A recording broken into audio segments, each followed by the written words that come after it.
Hello everyone! This time we are checking on whether you can take good pictures with a standard Google Pixel smartphone or if professional equipment is really necessary for that. In this camera showdown, we're pitting the Google Pixel 9 Pro against the full-frame digital camera, the Sony Alpha 7 Mark III, and also a cooled Astro camera. Our target? The Legendary Andromeda Galaxy. 2.5 million light years away from us. I had a clear night, the moon was rising, and we had some light pollution from the city, as I was photographing in the backyard. First up, the Pixel 9 Pro. It is relying on its astrophotography mode. It automatically takes multiple 15-second exposures, stacking multiple images to enhance the clarity of the night sky. The whole process took about 4 minutes. And here it is. You can clearly see the Andromeda Galaxy's core. Considering the physical limitations of its small sensor, it's amazing that computational photography can capture another galaxy like this.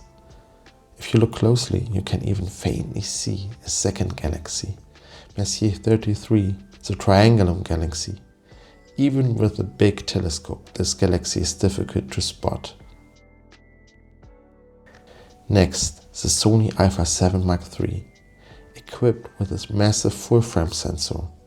For this first test, we're using a standard f4 105mm camera lens. In a single 5-second exposure, the larger sensor's light gathering advantage is already obvious, showing more detail than the Pixel. The Pixel smartphone uses computational photography, automatically stacking multiple images to enhance the clarity of the night sky. So I manually did the same with the images of the Sony camera. I stacked about 4 minutes of exposure. The difference is immediate. The larger full-frame sensor gathers significantly more light in detail, revealing much more of the galaxy's structure. Now let's bring out the serious hardware. This is a ZWO ASI585MC Pro. It uses a dedicated astronomy sensor, larger than the smartphones, but much smaller than the Sony's. Its real advantage is active cooling, which dramatically reduces digital noise. Even in a 0.2 second exposure, you can see the galaxy's bright core. In the 30-second exposure, there's much more detail. And this is the result of stacking 1 hour photos. The detail is fantastic. You can see dust clouds within the galaxy's arms. Right next to the bright core is Messier 32, a dwarf galaxy orbiting Andromeda. However, due to its smaller sensor size, the field of view is quite limited, so we can only see the galaxy's core.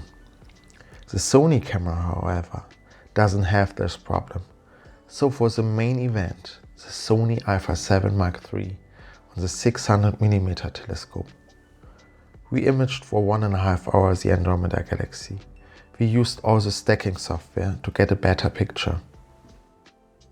The weather was good and I only had to check from time to time the setup. I was eager to tell my wife Katie what I photographed. The initial stacked image is promising, but it reveals a new challenge. You can clearly see distortions and a halo around the edges. This isn't from a camera lens, but from the telescope's optics, which aren't designed to project a perfectly flat corrected image across a sensor as large as a 35mm full frame. The solution I applied is simple. We just crop the image.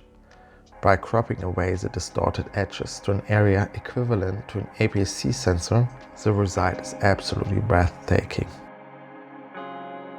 At 2 AM, I finished the imaging session and packed up our gear.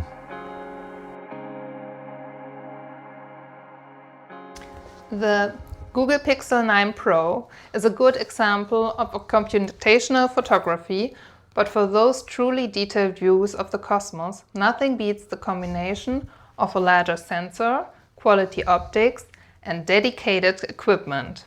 It's a fantastic showcase of the trade-offs between sensor size, optics, and software.